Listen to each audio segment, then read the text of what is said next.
MP की सियासत में भूचाल लाने वाला हनी ट्रैप कांड एक बार फिर से सुर्खियों में है। कमलनाथ ने कहा है कि मेरे पास हनी ट्रैप की पेन ड्राइव है।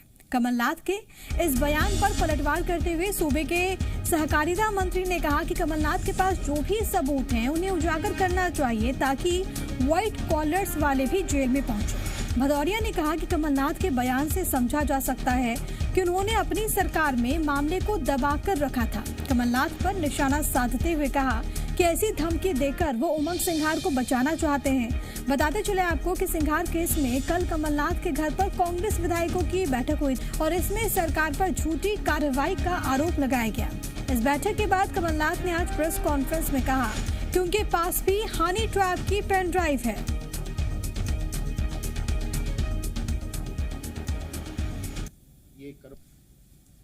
बहुतों के पास है, मेरे पास क्या है? बहुतों के पास हनी ट्रैप की ड्राइव है। कोर्ट में तो ये बाद में गया, ड्राइव तो पहले आई। तो बहुतों के पास है, पत्रकारों के पास है, तो इसमें कौन सी छिपी बात है? ना इसमें कांग्रेस को कोई हस्तक्षेप करना चाहिए, ना बाकी को हस्तक्षेप करना चाहिए। आजकल कमलनाथ जी ने उस पर कुछ किया है, वो कह रहे कोई हम हनी ट्रैप की सीडी खोलो ना। कमलनाथ जी मैं आपसे कहना चाहता हूँ, आप खोलिए, उसको उजागर करिए। जो वाइट कॉलर्स लोग हैं उनको जेल में जाना ही चाहिए। इसका मतलब आप ये मान के चल रहे हैं कि आप पे जो उस समय में रखा है, जो कि विधि सम्मत नहीं था, उसको धमकी देके आप इसको रुकवाना चाहते हैं।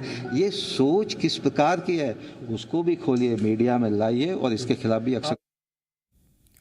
सिंघार केस से एमपी की सियासत में लौटे हनी ट्रैप पर जुबानी जंग बेहद तेज हो गई है। इंदौर दौरे पर बीजेपी प्रदेश अध्यक्ष वीडी शर्मा ने कहा कि कमलनाथ ये बताएं कि उनके पास आखिरकार सीडी आई कैसे।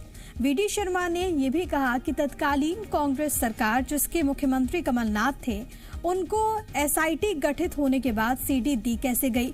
हाईकोर्ट जिस मामले की निगरानी कर रहा है उसमें पूर्व सीएम के पास सीडी होना सबूतों के साथ छेड़खानी बताता है।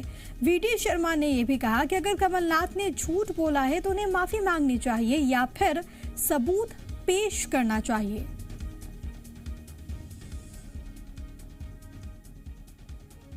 जिस प्रकार का कल आपने पब्लिकली मीडिया के सामने आपने जो उल्लेख किया है, तो क्या यह अपराध एक पूर्व मुख्यमंत्री ने साक्ष्यों को छिपाकर, और क्या जो आपने एसआईटी के अंदर जो चीजें हुई, क्या आपने दबाव डाल करके एसआईटी को प्रभावित किया है? ये एक प्रश्न हमारे सामने, मीडिया के सामने बहुत महत्वपूर्ण तौर पर है।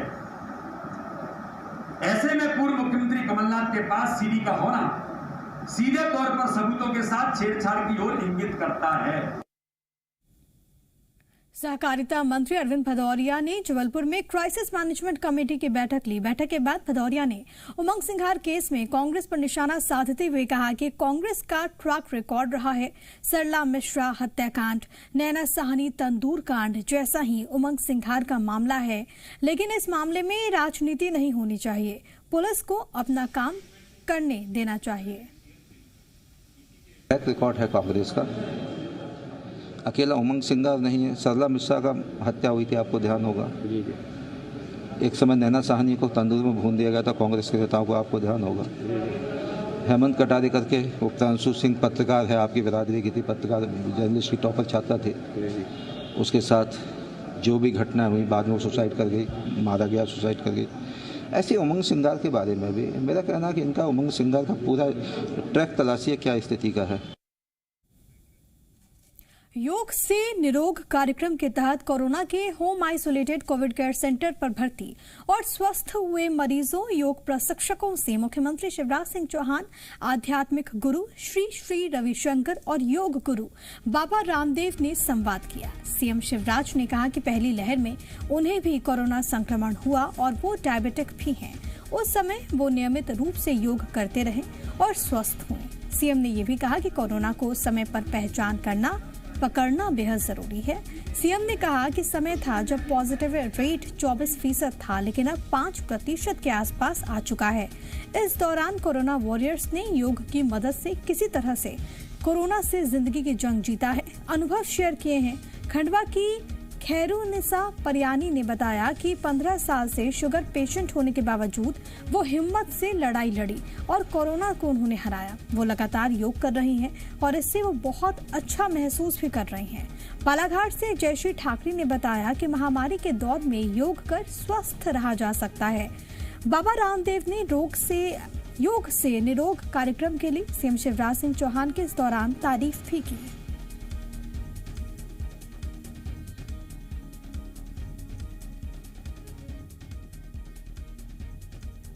तो आप अच्छा महसूस कर रहे हैं योग करके? जी हाँ। आपको किसने योग सिखाया और कैसे सीखा आपने होम आइसोलेशन में रहते हुए? खंडवा से doctor Nikita WhatsApp video calling किया, उससे करवाया, मुझे बहुत अच्छा लगा। तो आप देखिए कि हमारी बहन वीडियो कॉलिंग के माध्यम से होम आइसोलेशन में योग कर रही हैं और बहुत अच्छा महसूस कर रही हैं। मेरी बहन, आप जल्दी स्वस्थ होंगी और योग का भी उसमें बहुत महत्वपूर्ण योगदान होगा। आपको बहुत बहुत शुभकामनाएं। इसको पूरे देश में सब लोग, सभी प्रांतों में इसको लागू होना चाहिए, क्योंकि जो हमारी जो परंपरागत योग और प्राणायाम, ध्यान, आयुर्वेद, ये जो विद्या है, इसको राजाश्रय नहीं होता है तो ये पलट नहीं सकता। हमारे सदियों से यही आता है, इन सब विद्याओं, किसी भी विद्या को राजाश्रय की आवश्यकता है। ये बड़ी खुशी की बात है, आयुष मिनिस्ट्री ने इस काम को अपने हाथ में लिया है। योग को, आयुर्वेद को, इनको अपनाते हुए आगे बढ़े और मुझे पूरा विश्वास है कि आप, जैसे आपने कहा कि खाली बात कोरोना के लिए, सब रोगों से लड़ने के लिए भी प्रतिदिन योगाभ्यास करें, अपने भीतर एक सकारात्मकता का सृजन करें। जब हम सकारात्मक होते हैं तो सारे इस ब्रह्मांड की सारी शक्ति हमारी मदद करती है, और जो हमारी इनर बायोलॉजी है, इनर बायोकेमिस्ट्री है, इनर पावर है, तो हमारी तन की शक्ति, मन की शक्ति, आत्मा की शक्ति अपने आप जाती है। सभी केमिकल्स और हार्मोन्स का अपने आप बैलेंस होने लगता है जब हम पॉजिटिव होते हैं। मध्य प्रदेश के पूर्व मुख्यमंत्री कमलनाथ ने राज्य सरकार पर कोरोना के मामलों समेत कई मुद्दों पर जमकर हमला बोला। कमलनाथ ने सरकार पर कोरोना से मौत के आंकड़े छिपाने का आरोप लगाया। कमलनाथ का दावा है कि हर महीने औसतन 50,000 से ज्यादा मौतें हो रही हैं। कमलनाथ ने कहा कि मार्च अप्रैल में 1 लाख से ज्यादा मौतें हुई हैं। उन्होंने सरकार से मृतकों के आंकड़े साझा करने की मांग भी की है। कमलनाथ ने सरकार पर कोरोना टेस्टिंग को भी कम करने का आरोप लगाया। उन्होंने कहा कि अब ब्लैक फंगस और व्हाइट फंगस के मरीज बढ़ रहे हैं, लेकिन सरकार उनके इलाज की व्यवस्था नहीं कर पा रही है। प्रदेश में इंजेक्शन की कालाबाजारी शुरू हो गई है। कमलनाथ ने कहा कि कमी के बावजूद वैक्सीन को एक्सपोर्ट किया गया है। हम पूरे विश्व को धोखा दे रहे हैं ये बनावटी आंकड़ों के साथ।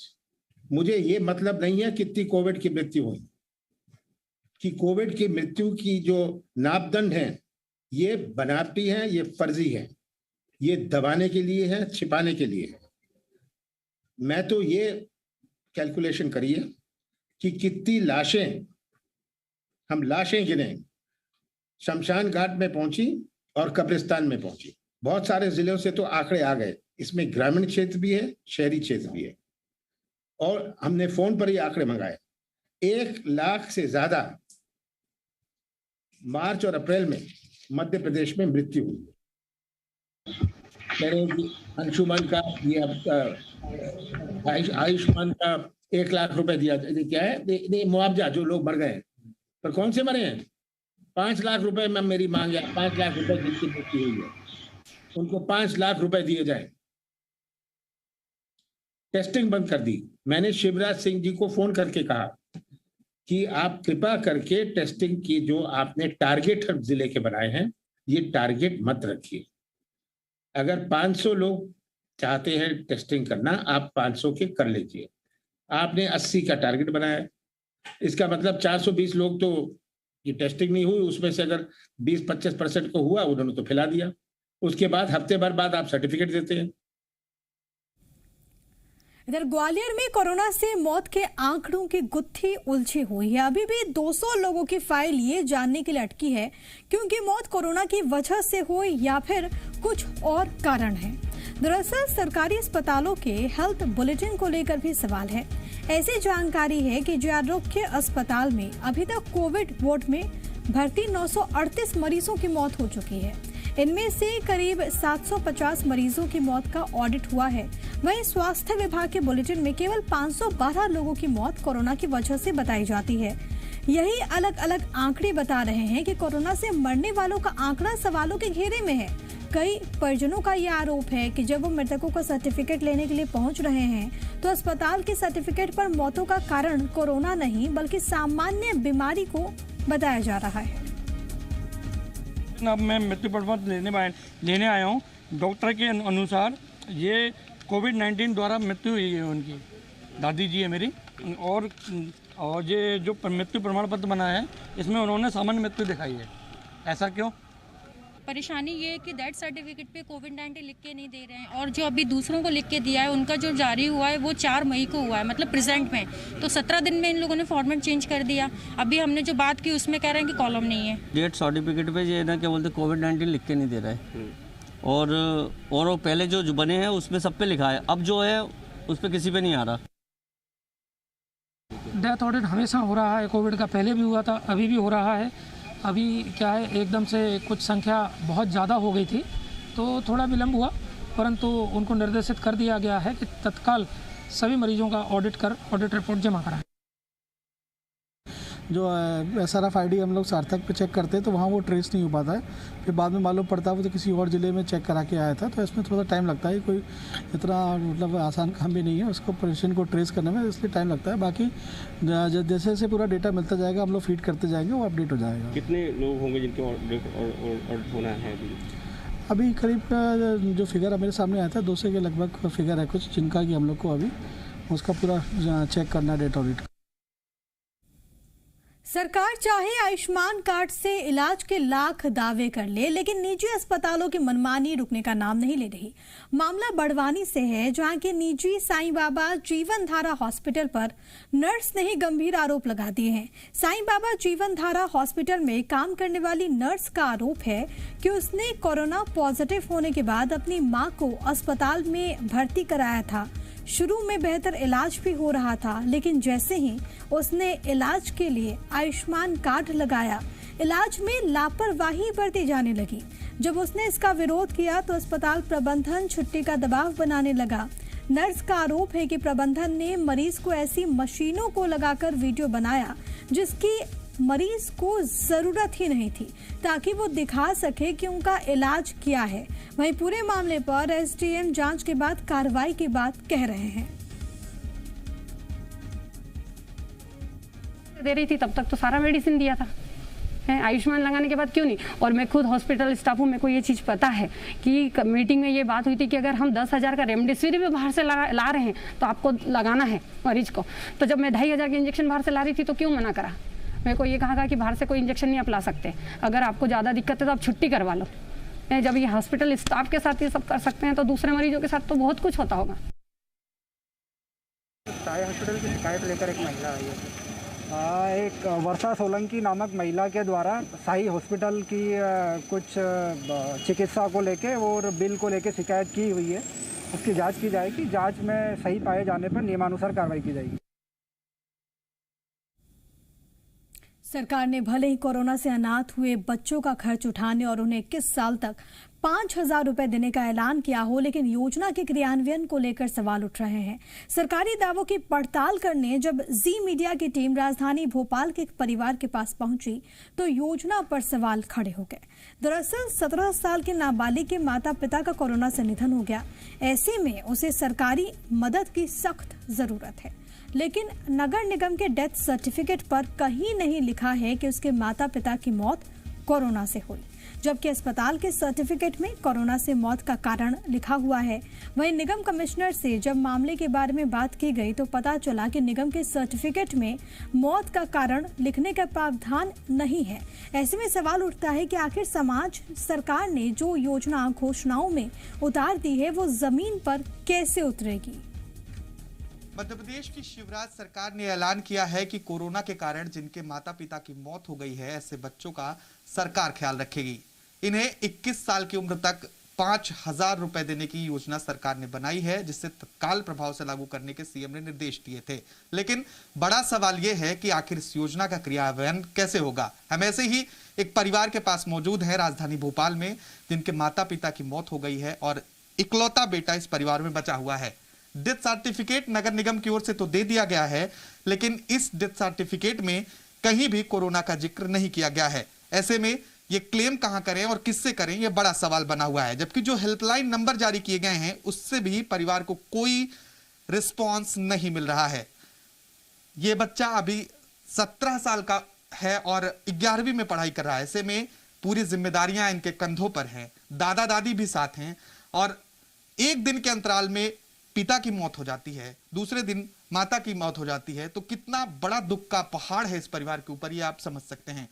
हम बात करेंगे, आपका क्या नाम है? अनुशीष डहरिया। अनुशीष, क्या हुआ आपके साथ? मेरे साथ मेरे पापा गिरीश कुमार डहरिया, उनको कोरोना हो गया था। उनकी डेथ 18 अप्रैल 2021 को ये न्यू एरा हॉस्पिटल भोपाल में हो गई। तो हमने जब ये हॉस्पिटल वालों ने हमें जो प्रमाण पत्र दिया उसमें उन्होंने जिक्र किया कि इनकी मौत कोविड-19 से हुई। और जहां हमने शमशान घाट भद्रबदा विश्राम घाट में हमने जो उनसे प्रमाण पत्र मांगा तो उन्होंने ये बताया कि उनकी मौत कोरोना प्रोटोकॉल से हुई है। लेकिन नगर निगम भोपाल द्वारा जो हमें मृत्यु प्रमाण पत्र दिया गया उसमें कोरोना का कोई जिक्र नहीं किया गया है। नगर निगम ये कह रहा है कि आप इसे भी दिखाएंगे तो ये भी मान्य रहेगा, इसमें आपको कोई दिक्कत नहीं होगी, मगर अगर हमें इसमें आगे कोई तकलीफ हुई तो वो क्या जिम्मेदारी लेती है, हम ये पूछना चाहते हैं। मेरे दादा दादी हैं तो मैं अब सरकार से ये निवेदन करूँगा कि मेरी जो भी उन्होंने अपनी योजनाएं बनाई हैं उसमें मेरे को मदद करने की कृपा करे, ताकि वो लाभ से मैं अपने दादा दादी की मदद कर सकूं। कैमरामैन कैलाश मालवीय के साथ आकाश द्विवेदी, जी मीडिया, भोपाल। मेरे बेटे को हॉस्पिटल से भी कोरोना की पुष्टि हुई, विश्राम घाट से भी हुई, मगर नगर निगम जो है तो इसको मानने को तैयार नहीं है और उनने समान मृत्यु समझकर उसको जो है तो उसका प्रमाण पत्र दिया गया है। इससे मेरे पोते को कोई लाभ नहीं मिलेगा, मेरे बेटे का भविष्य अंधकार में है।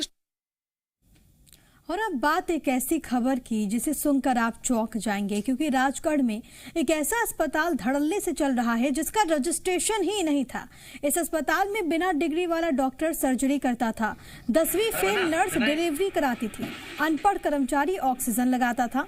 अस्पताल में मौजूद मेडिकल स्टोर का भी रजिस्ट्रेशन नहीं था, मेडिकल स्टोर चलाने वाला फार्मासिस्ट नहीं था, अस्पताल में कोई रिकॉर्ड मेंटेन नहीं था। इस अस्पताल का नाम है CHL MD hospital and trauma centre, जो कि राजगढ़ के खुजनेर रोड पर चल रहा था।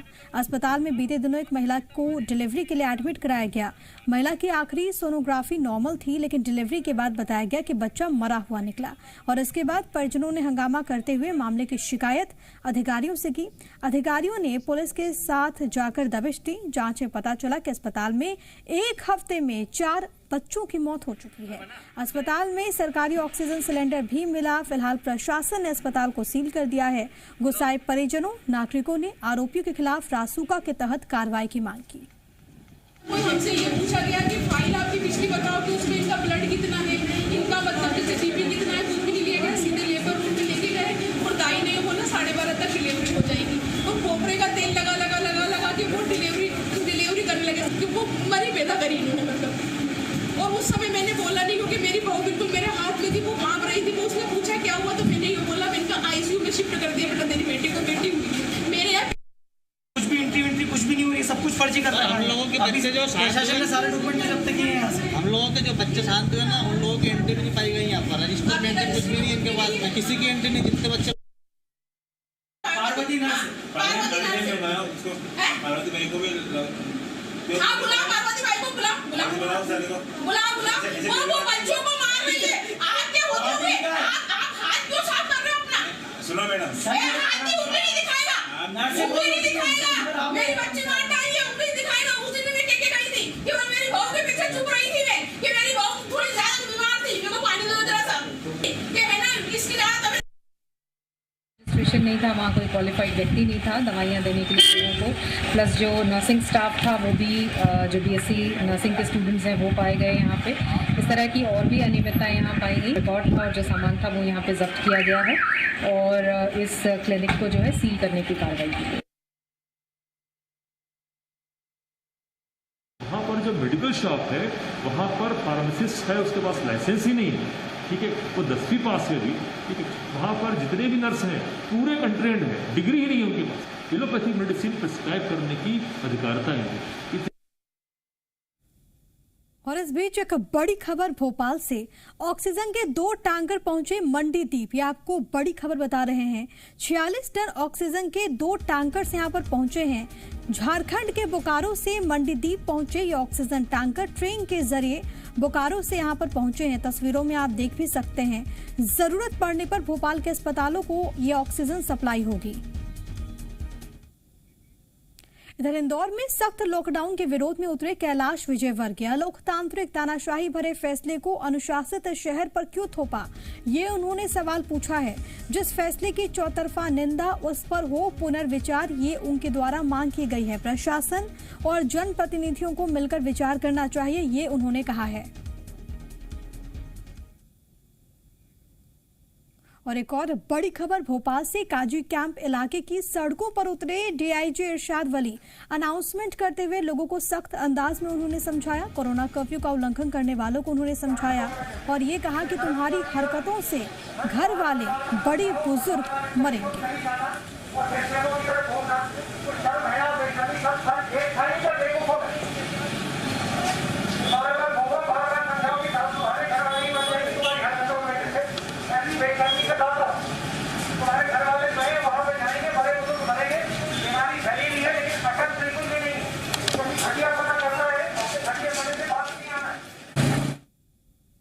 ग्वालियर पुलिस ने सट्टेबाजों के एक बड़े गिरोह का खुलासा किया है। पुलिस ने सट्टेबाजों के अड्डे पर रेड डालकर 17 शातिर सट्टेबाजों को पकड़ा, जिनके पास से करीब 20,000 रुपए नकद, सैकड़ों सट्टे की पर्चियां बरामद की गई हैं। एडिशनल SP हितीक वासले के नेतृत्व में मुख्य सरगना समीर के अड्डे पर कार्रवाई की गई, लेकिन समीर मौके से भाग निकला। तलाश लगातार जारी है।